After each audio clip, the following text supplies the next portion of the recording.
Hello everyone, welcome back to my channel enjoy the tale. ఇవాళ నేను explain చేయబోతున్న movie Garudan. Explanation start చేసే ముందు మన ఛానల్లో వీడియో కనుక మీకు నచ్చితే please like, share and subscribe. Movie ఎలా స్టార్ట్ అవుతుందంటే మనకి ఒక ఎమ్మెల్యేని చూపిస్తారు. అతను చాలా బ్యాడ్. అతని కన్ను ఒక ల్యాండ్ మీద పడిద్ది. ఆ ల్యాండ్ ఎంత ఖరీదో తెలుసా? 330 కోట్లు. కానీ ఆ ల్యాండ్ అనేది కొంబై గుడిలోని అమ్మవారి పేరు కింద ఉంది. ఇంకా ఆ ల్యాండ్ డాక్యుమెంట్స్ అమ్మవారికి సంబంధించిన నగతో పాటు ఉంచారు.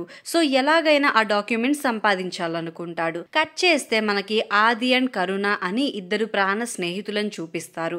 ఆది ట్రాన్స్పోర్ట్ బిజినెస్ చేస్తాడు. అతనికి 2 పిల్లలు. కరుణ రాజుల ఫ్యామిలీకి చెందిన వాడు, కానీ పూర. అతనికి పెళ్ళై 8 ఏళ్ళైనా పిల్లలు లేరు. తను ఒక ప్లేస్ అద్దెకి తీసుకొని ఇటుకల వ్యాపారం చేస్తున్నాడు. ఇద్దరు రెగ్యులర్ గా కొంబై అమ్మవారి గుడికి వెళ్తారు. కరుణ నానమ్మ కొంబై అమ్మవారి గుడికి హెడ్. తరతరాలుగా కరుణ ఫ్యామిలీ వాళ్ళే ఆ గుడిని చూసుకుంటున్నారు. ఆది అండ్ కరుణ గుడి ట్రస్టీస్. వాళ్ళిద్దరికి తెలియకుండా గుడిలో ఏం జరగవు. ఇంకా మనకి మూవీలో మెయిన్ హీరో అయిన చొక్కన్ని చూపిస్తారు. అతను ఒక అనాథ. చొక్కన్ కరుణని చిన్నప్పుడు చాలా సార్లు ప్రమాదాల నుండి కాపాడతాడు. సో కరుణ చొక్కన్ని తన ఇంటికి తెచ్చుకుంటాడు. అక్కడి నుండి వాళ్ళ ఫ్రెండ్షిప్ స్ట్రాంగ్ అవుతుంది. చివరికి చొక్కన్ అనే పేరు కూడా కరుణ నానమ్మే పెడుతుంది. కరుణకి చొక్కన్ చాలా నమ్మకస్తుడిలా ఉంటాడు. సో ఆది, కరుణ, చొక్కన్ ముగ్గురు బెస్ట్ ఫ్రెండ్స్. వాళ్ళ లైఫ్ చాలా హ్యాపీగా సాగుతుంది. కట్ చేస్తే కరుణ బావమరిది శేఖర్ పర్వీన్ అనే ముస్లిం అమ్మాయిని లవ్ చేస్తాడు. వాడు ఆ అమ్మాయిని ప్రెగ్నెంట్ కూడా చేస్తాడు. కానీ తర్వాత పెద్దగా పట్టించుకోడు. సో పర్వీన్ ఈ విషయం గురించి చొక్కన్ గర్ల్ ఫ్రెండ్ అయిన స్నేహకి చెప్తుంది. స్నేహ పర్వీన్ మ్యాటర్ లో చొక్కన్ హెల్ప్ ఏమైనా తీసుకుందామని చొక్కన్ని తోటలో కలవమంటుంది పర్సనల్ గా.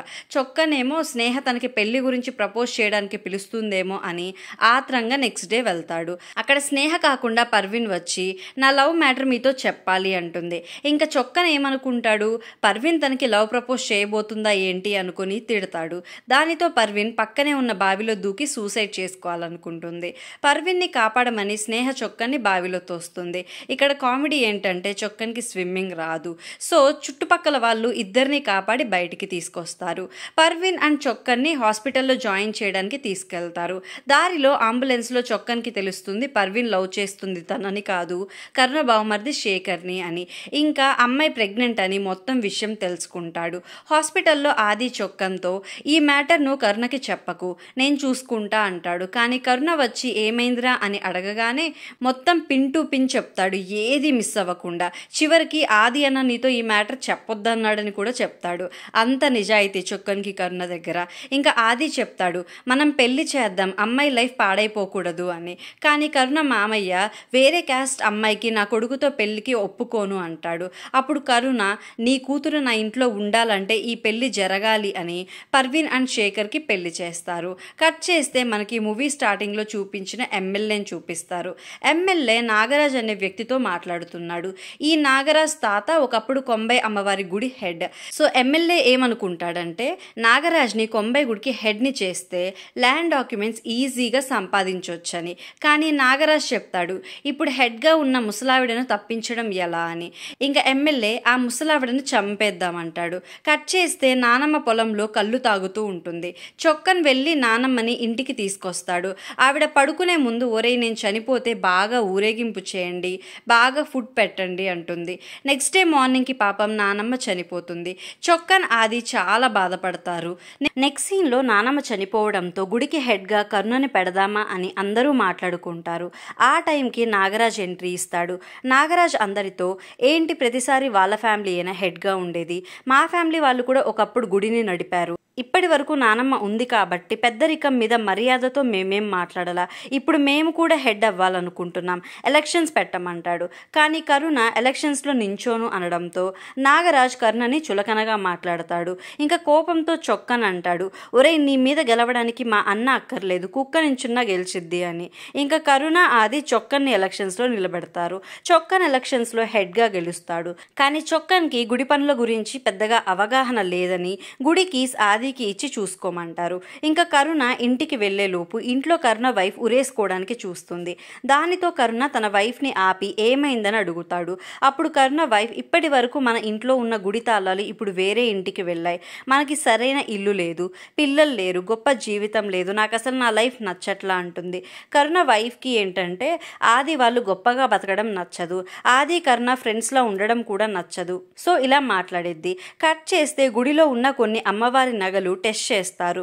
ఆ టెస్ట్లో నగలన్నీ నకిలీవి అని తెలుస్తాయి. ఇంకా టెస్ట్ చేసే ఆయన అంటాడు, ఇంకా నయ్యం అమ్మవారి ముఖ్యమైన నగలు బ్యాంక్లో ఉన్నాయి, లేకపోతే ఏమయ్యేదో అని. ఆది పోలీసులను పిలిచి, సార్ నిన్ననే నా దగ్గరికి కీస్ వచ్చాయి, నగలు టెస్ట్ చేస్తే నకిలీవి అని తేలాయి అంటాడు. ఇంకా అక్కడికి కరుణ వచ్చి ఆదిని పక్కకు తీసుకెళ్లి, నగలను నేనే తాకట్టు పెట్టాను, కొన్ని నెలల క్రితం నా ఇటుకల వ్యాపారంలో లాస్ వచ్చింది, దానిని కవర్ చేయడానికి డబ్బు కావాలి, ఇంకా నానమ్మ కూడా చనిపోయింది, సో డబ్బు కోసం నేనే తాకట్టు పెట్టా అంటాడు. కరుణ చెప్తాడు, పోలీస్ స్టేషన్కి ప్రెజెంట్ చొక్కన్ని పంపుదాం, మిగతాది తర్వాత చూద్దామని. కానీ ఆది, తప్పు చేసింది నువ్వే వెళ్ళు, స్టేషన్కి నేను వచ్చి బెయిల్ ఇస్తా అంటాడు. కరుణ స్టేషన్కి వెళ్తాడు. అక్కడ పోలీసులు కరుణ మీద ఎఫ్ఐఆర్ ఫైల్ చేయాలంటారు. కానీ ఆది తన ఆస్తి పత్రాలు మొత్తం స్టేషన్లో పెట్టి, సార్ నేను నగలన్నీ చేపిస్తా, ఈ ఆస్తి విలువ అమ్మవారి నగల కంటే ఎక్కువ, ప్లీజ్ సార్ ఎఫ్ఐఆర్ వద్దు, మేము చూసుకుంటామంటాడు. ఆ టైంకే నాగరాజు వస్తాడు. కరుణ వైఫ్ అండ్ బావమరిదితో కలిసి వచ్చి, ఇదిగో అమ్మవారి నగలు, చెక్ చేసుకోండి అని కరుణని విడిపిస్తాడు. యాక్చువల్లీ కరుణ తాకట్టు పెట్టిన నగలను నాగరాజు విడిపించి తీసుకొచ్చి ఇస్తాడు. సో ఇలా నాగరాజ్ కరుణకి హెల్ప్ చేస్తాడు. కట్ చేస్తే నైట్ కరుణ అండ్ నాగరాజ్ మాట్లాడుతూ, ఇవాళ నాకు జరిగిన అవమానం నేను ఎప్పటికీ మర్చిపోలేను, మీకు నేను ఏ విధంగా సహాయపడగలను అని అడుగుతాడు. నాగరాజ్ చెప్తాడు, బ్యాంక్ లాకర్లో అమ్మవారికి సంబంధించిన ల్యాండ్ డాక్యుమెంట్స్ ఉన్నాయి, అవి తెచ్చి తనకిస్తే 10% కరుణకి ఇస్తాం ప్రాఫిట్లో అంటారు. ఇలా చేయడానికి కరుణ వైఫ్ ఇంకా బావమరిది ఒప్పుకుంటారు. ఇదే విషయం కరుణకి చెప్తారు. ఇదంతా విని చొక్కన్ అంటాడు, ఆది అన్న ఒప్పుకోడుగా ఇలా జరగడానికి అని. కరుణ కూడా మనం ఆదికి ఎదురెళ్ళి ఇలా చేయలేమంటాడు. కోపంతో నాగరాజ్, ఏంటి ఆది అని భయపడుతున్నారు, వాడిని మనం లేపేద్దాం అంటాడు. అప్పుడు కరుణ, ఏంట్రా మాట్లాడుతున్నావు, వాడు నా ఫ్రెండ్ అంటాడు. నాగరాజ్ ఏమో, ఫ్రెండా, వాడు ఎప్పుడు డబ్బుతో హ్యాపీగా హీరోలా బతుకుతున్నాడు, నువ్వేమో జోకర్లా వాడి వెనక ఉన్నావు, ఇదేనా నీ ఫ్రెండ్షిప్, నువ్వు ఇలా ఉంటే పైకి రాలేవు, బాగా ఆలోచించుకొని నాకు చెప్పు అని నాగరాజ్ వెళ్ళిపోతాడు. కాసేపటికి కరుణ నాగరాజ్కి కాల్ చేసి, నేను ఈ పేదరికంలో కూరుకుపోలేను, ఏం చేయాలో చెప్పు అంటాడు. ఇంకా ప్లాన్ ఏం వేస్తారంటే, ప్రతి సంవత్సరం తిరునాళ్ళకి అమ్మవారి నగలు బ్యాంక్ నుండి తీసుకొస్తారు. ఆ తిరునాళ్ళ 2 డేస్లో రాబోతుంది. సో గుడికి హెడ్ చొక్కన్ కాబట్టి చొక్కన్ వెళ్ళి నగల బాక్స్ తీసుకొస్తాడు బ్యాంక్ నుండి. నగలతో పాటు 2 పోలీస్ వ్యాన్లు కూడా ఉంటాయి సేఫ్టీకి. నాగరాజ్ ఏం చెప్తాడంటే, డాక్యుమెంట్స్ అనేవి ఒక చిన్న రాడ్ లాంటి దాంట్లో ఫోల్డ్ చేసి పెట్టారు. సో నగలను ఊర్లోకి తీసుకొచ్చే దారిలో దొంగతనంలా ప్లాన్ చేసి డాక్యుమెంట్స్ లేపేద్దాం అని ప్లాన్ వేస్తారు. చొక్కన్ అడుగుతాడు, అన్న ఆది అన్న సంగతి ఏంటి అని. అప్పుడు కరుణ, ఆదికి ఏం కాదు, నేను చూసుకుంటా అంటాడు. నాగరాజ్ అడుగుతాడు, చొక్కన్ వెళ్ళి ఆదికి చెప్తే ఏంటి పరిస్థితి అని. అప్పుడు కరుణ, వాడు నా మనిషి, వాడు నేను చెప్పందే ఏ పని చేయడు, వాడితో భయం లేదు అంటాడు. కట్ చేస్తే తిరునాళ్ళ రోజు వచ్చేసింది. నాగరాజ్ ఆది తిరునాళ్ళ దగ్గర ఉండకుండా ఏవో ప్లాన్స్ వేస్తాడు. ఇంకా చెప్తాడు శేఖర్తో, మనం ఎంత చేసినా కూడా ఆది గనక మన దారికి అడ్డుపడితే మనం వాడిని చంపేద్దాం అంటాడు. శేఖర్ ఏమంటాడంటే, నాకు చొక్కన్ మీద కూడా అనుమానంగా ఉంది, ఏదైనా తేడా జరిగితే కరుణకు తెలియకుండా చొక్కన్ని కూడా చంపేద్దాం అంటాడు. ఇంకా నాగరాజ్ వాళ్ళు ప్లాన్ వేసినట్టే ఆదిని తిరునాళ్ళలో లేకుండా రకరకాల పనులలో బిజీ చేస్తారు. ఎలా అంటే, తిరునాళ్ళకి అమ్మవారి గుడికి పూలు డెకరేట్ చేయాలి, కానీ ఫ్లవర్స్ వాడు రాడు. సో ఆది కాల్ చేస్తే, మీరు రండి ఇక్కడికి, లేకపోతే పని ముందుకు నడవదు అంటారు. ఇంకా వెంటనే ఇంకో కాల్ వచ్చింది, ఆది వాళ్ళ అబ్బాయి కనపడట్లేదని. మళ్ళీ నెక్స్ట్ కాల్ వచ్చింది పోలీస్ స్టేషన్ నుండి, సార్ మీ లారీకే యాక్సిడెంట్ అయింది, అర్జెంటుగా స్టేషన్కి రండి అని. ఇలా ఆది కాన్సన్ట్రేషన్ గుడి మీద లేకుండా చేస్తారు. ఇంకా ఆది స్టేషన్కి వెళ్ళాడని తెలుసుకొని చొక్కన్ని నగలు తీసుకురమ్మని బ్యాంక్కి పంపిస్తారు. షాకింగ్గా బ్యాంక్లో చొక్కన్కి ఆది కనబడతాడు. చొక్కన్ అడుగుతాడు, నువ్వు స్టేషన్కి వెళ్ళావంట కదన్నా అని. ఇప్పుడే మనకి జరిగింది చూపిస్తారు. స్టేషన్లో కానిస్టేబుల్ చెప్తాడు, సార్ మీ లారీ యాక్సిడెంట్ గురించి ఇన్స్పెక్టర్ వచ్చి మాట్లాడాలి, మీరేగా ఓనర్, కాసేపు కూర్చోండి సార్ వస్తారు అంటాడు. అప్పుడు ఆది, నా లారీకి ఓనర్ నేను కాదు నా వైఫ్, ఇన్స్పెక్టర్ వచ్చేదాకా స్టేషన్లో నా వైఫ్ ఉండిద్ది అని చెప్పి వచ్చేస్తాడు. ఇంకా బాబు కనపడట్లేదని కాల్ వస్తుందిగా, వేరే వాళ్ళకి చెప్పి బాబుని సేఫ్గా కనిపెడతాడు. ఫ్లవర్స్ విషయం చొక్కన్ గర్ల్ ఫ్రెండ్ అయిన స్నేహని చూసుకోమంటాడు. ఇంకలా అన్ని పనులు చూసి చొక్కన్ బ్యాంక్కి వెళ్ళాడని తెలుసుకొని బ్యాంక్కి వస్తాడు. ఆది అంటాడు, నాకు ఒకేసారి ఇన్ని సమస్యలు వచ్చాయి, అందుకే ఏదో అనుమానంగా ఉంది, నేను నీతో ఉంటాను అంటాడు. చొక్కన్ నగల బాక్స్ని తీసుకొస్తాడు. ఇంకా కార్లో ఆది కూడా వస్తాడు. వెనక 2 పోలీస్ వ్యాన్లు. ఆది ఏం చేస్తాడంటే కార్ని మెయిన్ రూట్లో కాకుండా ఏవేవో అడ్డదారుల్లో ఊరికి తీసుకొస్తాడు. దానితో నాగరాజ్ ప్లాన్ ఫెయిల్ అయిపోతుంది. కరుణ చెప్తాడు, ఆదికి ఏదైనా డౌట్ వస్తే మొత్తం నాశనం చేస్తాడు, సో మన ప్లాన్ ఇవాళకి క్యాన్సిల్ చేసేద్దాం అంటాడు. కానీ నాగరాజ్ శేఖర్తో, ఒరే ఇవాళ ఆ డాక్యుమెంట్స్ ఎలా అయినా మన చేతికి రావాలి, ఆదిని చంపైనా సంపాదించాలి అంటాడు. ఇంకా అమ్మవారి నగలను ఊరేగింపుగా తీసుకొచ్చి పూజ చేయడం స్టార్ట్ చేస్తారు. అలా చేస్తున్నప్పుడు అందరి కాన్సన్ట్రేషన్ డైవర్ట్ చేయడానికి షార్ట్ సర్క్యూట్ చేసి ఎక్కడ పడితే అక్కడ మంటలు చెలరేగేలా చేస్తాడు నాగరాజ్. ఇంకా ఆ గందరగోళంలోనే డాక్యుమెంట్స్ని నాగరాజ్కి సంబంధించిన ఒక మనిషి తీసుకెళ్తాడు. వాడు అలా తీసుకెళ్లడం ఆది చూసి వెంబడిస్తాడు. ఇలా రౌడీలకి ఆదికి ఫైట్ జరుగుతుంది. కరుణ కూడా ఆదితో పాటు రౌడీలతో ఫైట్ చేస్తాడు అనుమానం రాకుండా. కానీ శేఖర్ కత్తి పట్టుకుని ఆదిని చంపాలనుకుంటాడు. ఇది గమనించిన కరుణ చొక్కన్కి సైగ చేస్తాడు శేఖర్ని ఆపమని. అయితే ఇక్కడ చొక్కన్ గురించి మనం ఒక విషయం తెలుసుకోవాలి. చిన్నప్పటి నుండి చొక్కన్ ఒంట్లోకి అమ్మవారు వస్తుంది. ఇంకా సడన్గా ఆ టైంకి తిరునాళ్ళలో చొక్కన్ ఒంట్లోకి అమ్మవారు వచ్చింది. అలా ఒంట్లోకి అమ్మవారు వచ్చిన చొక్కన్ ఆదిని చంపడానికి వచ్చిన శేఖర్ చైన్ నరికేస్తాడు. ఈ సీన్ మాత్రం హైలైట్ ఉంటుంది మూవీకి. ఇంకా చొక్కన్ని పోలీసులు తీసుకెళ్తారు. శేఖర్ హాస్పిటల్లో ఉంటాడు. కరుణ శేఖర్ని తిడతాడు, నేనేం చెయ్యొద్దన్నాగా నువ్వెందుకు ఇలా చేశావని. ఇంకా ఆది వెళ్ళి పోలీస్ స్టేషన్ నుండి చొక్కన్ని విడిపించి తీసుకొస్తాడు. ఇంకోవైపు ఎమ్మెల్యే నాగరాజ్ని తిట్టి, నువ్వు ఏ పని చేయలేవు, నేను డైరెక్ట్గా కరుణతోనే మాట్లాడతా అని పిలిపించమంటాడు. అలా ఎమ్మెల్యే దగ్గరికి వెళ్తున్న కరుణకి ఆది కాల్ చేస్తాడు, ఎక్కడున్నావని. ఇలా ఎమ్మెల్యే దగ్గరికి వెళ్తున్నా అంటే నేను వస్తా అని చెప్పి ఆది కూడా ఎమ్మెల్యే దగ్గరికి వెళ్తాడు. అక్కడ విషయం అంతా తెలుసుకుంటాడు. ఇంకా నైట్ ఆది కరుణతో, ఇలాంటి తప్పు చేయకు, నీకు మనీ కావాలంటే నేను ఇస్తా, నా ఆస్తి మొత్తం నీకే ఇస్తా అంటాడు. కానీ కరుణ, నాకు నీ ముష్టి ఏం అవసరంలా అంటాడు. అలా వాళ్ళ మధ్య కొంచెం గొడవ అవుతుంది. ఫైనల్గా ఆది చెప్తాడు, అది అమ్మవారి ఆస్తి, రేపే వెళ్ళి ల్యాండ్ చుట్టూ ఫెన్సింగ్ వేస్తా, బోర్డు పెడతా, రేపు నువ్వు అడ్డుపడినా నిన్ను చంపేస్తా అంటాడు. ఇంకా కరుణ ఇంటికి వచ్చి విషయం అంతా తన వైఫ్కి చెప్తాడు. అప్పుడు కరుణని బాగా రెచ్చగొట్టిద్ది. వాళ్ళకి మనం హ్యాపీగా ఉండడం నచ్చదులే, ఇవన్నీ వదిలేసి మనం ఎప్పటిలానే ఇటుకల వ్యాపారం చేసి అప్పులలో బతుకుదాంలే అనిద్ది. ఇంకా నాగరాజ్ కరుణకి కాల్ చేసి, ఎమ్మెల్యే మనం ఏం చేసినా వెనక ఉంటా అన్నాడు, ఆది ఏదైనా చేసే ముందే నువ్వే ఏదైనా ఆలోచించు ల్యాండ్ విషయంలో అంటాడు. ఇంకా నెక్స్ట్ డే కరుణ చొక్కన్ని కొడైకెనాల్ వెళ్దామని పిలుస్తాడు. కార్లో ఒక హోటల్కి వెళ్తారు. ఆ హోటల్లో కరుణ చొక్కన్ ఫోన్ తీసుకొని ఒక రూమ్ చూపించి, నువ్వు ఈ రూమ్లో ఉండు, నేను పిలిచేదాకా అంటాడు. కాసేపటికి కరుణ నాగరాజ్ ఫోన్స్ హోటల్లోనే వదిలేసి కార్లో స్టార్ట్ అవుతారు. వాళ్ళు ఇలా వెళ్ళడం చొక్కన్ రూమ్లో నుండి చూస్తాడు. నాగరాజ్ అండ్ కరుణ ఒక అడవిలోకి వెళ్తారు. అక్కడ కరుణ అంటాడు, ఆదిని కలవడానికి ఇక్కడికి రమ్మన్నాను, అతను ల్యాండ్ డాక్యుమెంట్స్ ఇచ్చాడా, ఓకే, లేదా మన స్టైల్లో డాక్యుమెంట్స్ తీసుకుందాం అంటాడు. ఇంకా కరుణ ఆదికి కాల్ చేస్తాడు, వస్తున్నాడా లేదా అని కనుక్కోవడానికి. అప్పుడు ఆది అంటాడు, డాక్యుమెంట్స్ నీకే ఇచ్చేద్దాం అనుకుంటున్నా, దాని ద్వారా వచ్చిన డబ్బుతో మన ఊరి కోసం ఏదైనా చేద్దాం అంటాడు. ఇవాళ డాక్యుమెంట్స్తో నీ దగ్గరికి వస్తున్నా అంటాడు. ఆది ఈ డెసిషన్ తీసుకోవడానికి ఆది వైఫే కారణం. ఆది వైఫ్ చెప్తుంది, ఎందుకండి గొడవలు, ఇప్పటి వరకు ఇలాంటి ఒక స్థలం ఉందని మనకు కూడా తెలియదుగా, ఈ ల్యాండ్ వల్ల వచ్చిన మనీతో మన ఊరికి ఏదైనా మంచి చేద్దాం అంటుంది. అందుకే ఆది ఓకే అంటాడు. అలా డాక్యుమెంట్స్తో వస్తున్న ఆదికి ఒక తాగుబోతు కనిపించి, ఎక్కడికి వెళ్తున్నావు, నీ ఫ్రెండ్ దగ్గరికా, వాడేమైనా మంచోడనుకుంటున్నావా అని ఫోన్ తీస్తాడు ఏదో చూపిద్దామని. కట్ చేస్తే చొక్కన్ కరుణ వాళ్ళు ఉన్న ప్లేస్కి వస్తాడు. వచ్చి నన్ను అలా ఎలా వదిలేసి వచ్చారు, నేను ఇక్కడికి రావడానికి ఎవరెవరినో లిఫ్ట్ అడిగి వచ్చా అంటాడు. ఇంకా నాగరాజ్ అడుగుతాడు, అయినా మేము ఇక్కడ ఉన్నామని నీకెలా తెలుసు అని. అప్పుడు చొక్కన్, మీరు అందరినీ ఆదిమలై ఫారెస్ట్ అడ్రస్ కోసం అడిగారుగా, అప్పుడు నేను ఉన్నాను, సో మీరు ఇక్కడే ఉన్నారనుకుని వచ్చా అంటాడు. కాసేపటికి అక్కడికి ఆది కార్ వస్తుంది. కార్ రావడం చూసి నాగరాజ్, శేఖర్ అందరూ దాక్కుంటారు. ఇదంతా చొక్కన్ అబ్జర్వ్ చేస్తున్నాడు.